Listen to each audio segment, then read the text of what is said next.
it's your girl Ish, and I am here to talk about this show. Lord, my emotions.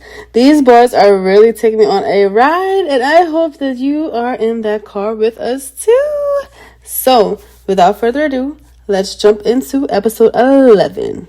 Last episode had so much stuff happen, and the last two episodes actually. Ooh, y'all, this show has taken me on a ride and we are still not done. The main takeaway was that Charlie died.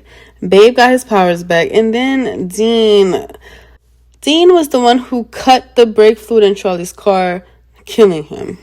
So that was a quick little recap. Now this episode starts with Alan, Babe, and Jeff, and they're by Alan's house, and they're trying to connect Dean to Tony. They don't have much evidence besides the number Dean called that day when he was in the garage.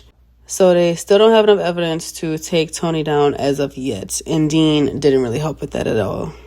So while that investigation is going on, we end up at the diner with Wei and Pete, of course, drinking. Yeah, I know that is Way's favorite pastime, to get through all the emotional shit that he is going through. But might I add how just there and how attentive Pete is to Way. Way better forget about Babe and Tony and all those people, and he better grab onto his rich baby daddy. Pete, he may be drinking with Way, but he kind of wants Way to stop. Like, he's really, really caring about Way. And besides the boys at X-Hunter, I don't think Way has ever really had that for real. Way opens up a bit to Pete as they've had the same or similar upbringing under Tony, because, both of them are Tony's adopted children.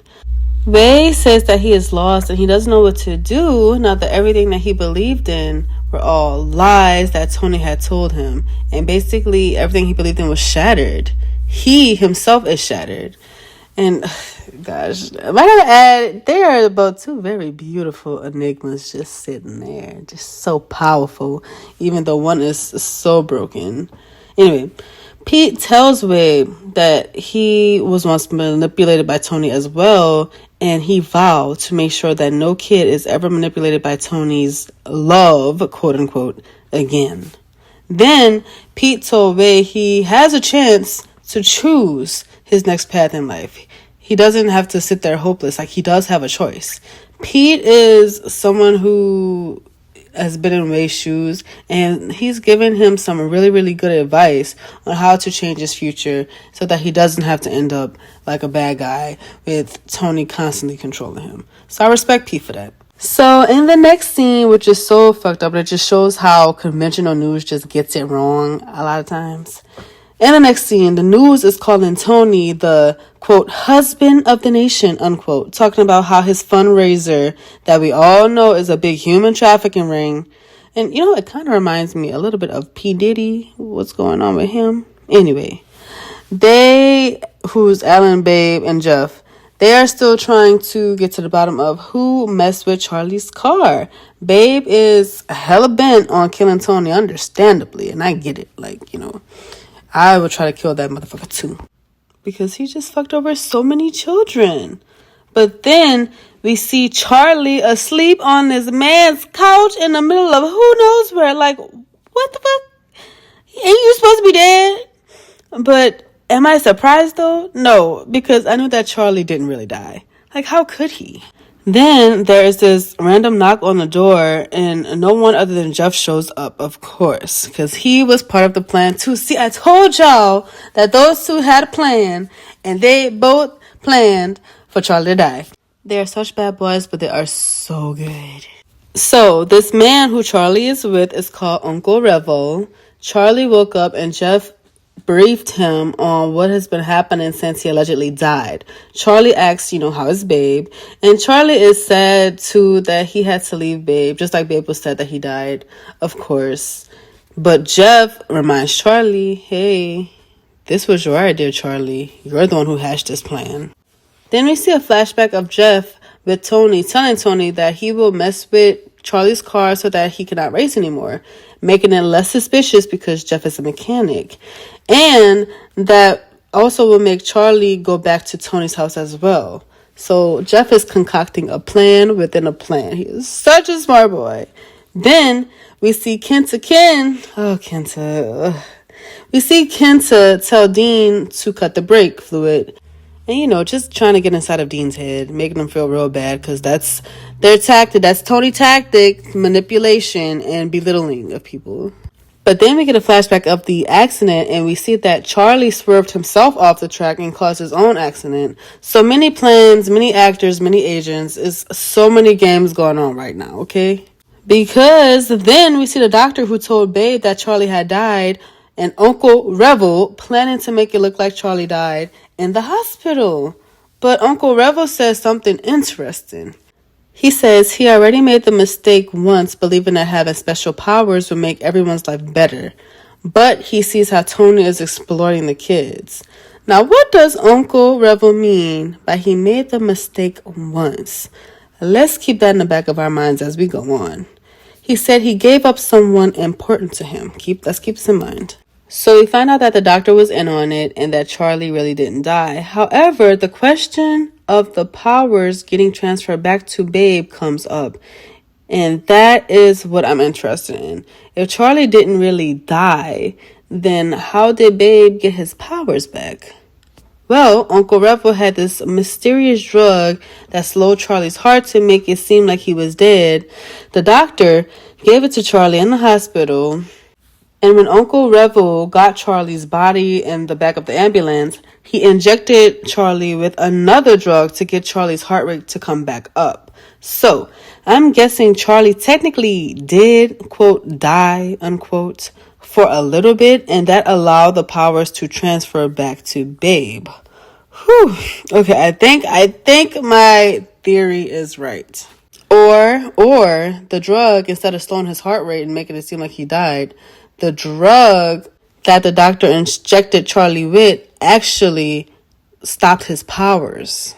And that allowed it to transfer back to Babe. But if that's the case, then there must have been two drugs, because there still had to be one to slow his heart rate to make it seem like he died as well. So those are my two theories. Take it or leave it.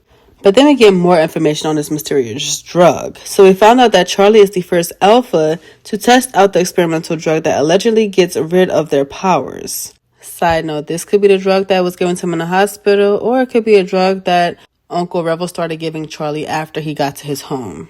And apparently it is something that Uncle Revel had been working on for a while.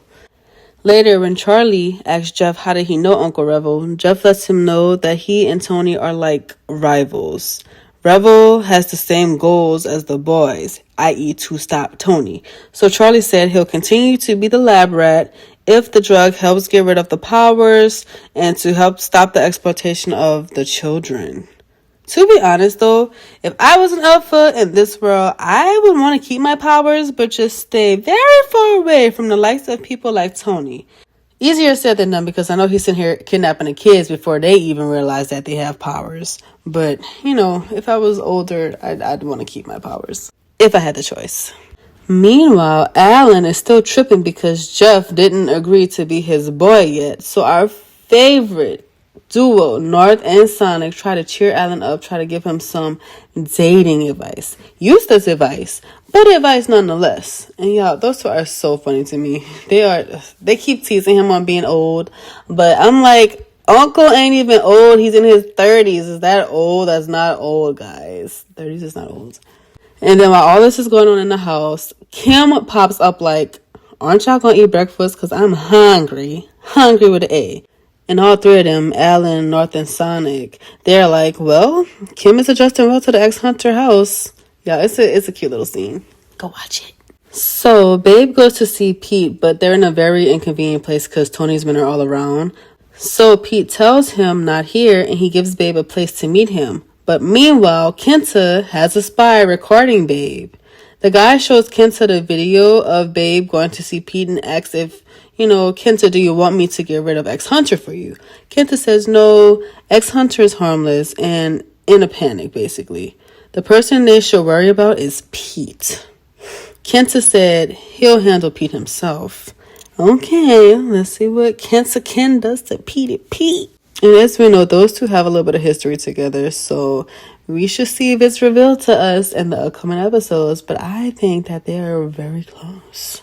Then the next scene is Alan and Jeff going on a date. I'll let y'all watch that scene for yourselves. We need to get back to the more important and serious matters.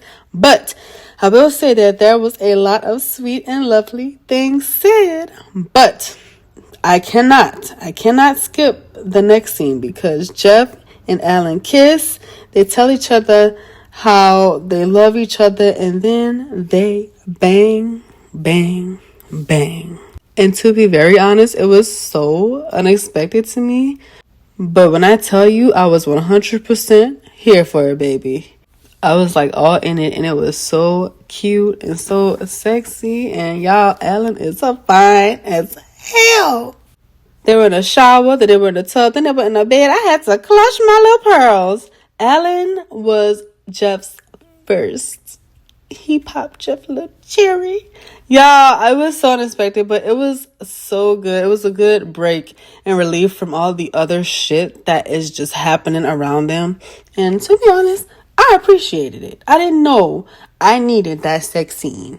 Then we get a flashback of baby Pete, baby Kenta, and Tony. And it turns out that I was correct. There was a connection between Pete and Kenta. They were playmates. And Tony kept the alpha kids away from the normal kids, but he allowed Kenta and Pete to play with each other. And mind you, Kenta, he doesn't have any special powers, allegedly. He is perfectly normal. Then we see Pete and Kenta, and they get a little bit older, and Pete looks like he's about to run away. Kenta sees him. Pete tells Kenta, Tony, he's a horrible person. Like, how can you still be loyal to him? And Kenta was basically like, this man saved my life. Like, I owe him. So Pete, he left the house, and we can clearly see, even though they were friends, looked like they were good friends, they have a difference of opinion on Tony, and that kind of separated them. And that's how we end up in the present situation with Kenta Kim working for Tony and Pete working for himself, trying to bring Tony down. So Babe and Pete eventually meet at the park, and they still need evidence to take Tony down. They need evidence against him to connect him to getting paid for selling the children and the humans. Babe said that, dang, we hit another dead end.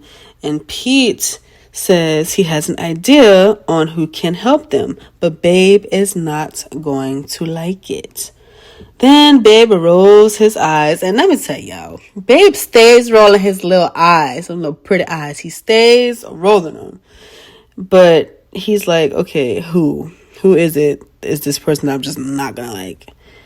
Pete says none other than the infamous Way. And do I see a redemption arc coming? Anyway, Babe is still really, really salty about his best friend betraying the hell out of him, as expected. And Babe was like, if it's Way, then I'm not doing it. I am out. I don't want anything to do with that boy right now. I told y'all, these besties still have some underlying feelings that they just need to hash out. Then we cut to the scene at the diner, and we see Way, and he is just drinking himself into a stupor, poor baby. Like, he is depressed. Like, he has nobody. Like, Babe hates him. Ex-Hunter team is kind of side-eyeing the fuck out of him. And Tony is just trash. So he has nobody. He has no parents. He's an orphan. So he's just drinking his little days away, and he just doesn't know how to get out of his situation. He feels stuck, like, especially since Tony is disappointed in him, and that's also the man who's been kind of funding his lifestyle. So yeah, he's just dragging himself into a stupor, and the host has to come wake him up and call him a cab to take him home. So yeah, that's where we are with him. Hopefully he can do better in the future. Then, lastly, we see Kenta Ken trying to kill the hell out of Pete. Pete really broke Kenta's heart when he left that house. He broke his heart because I think they love each other. Like, loved.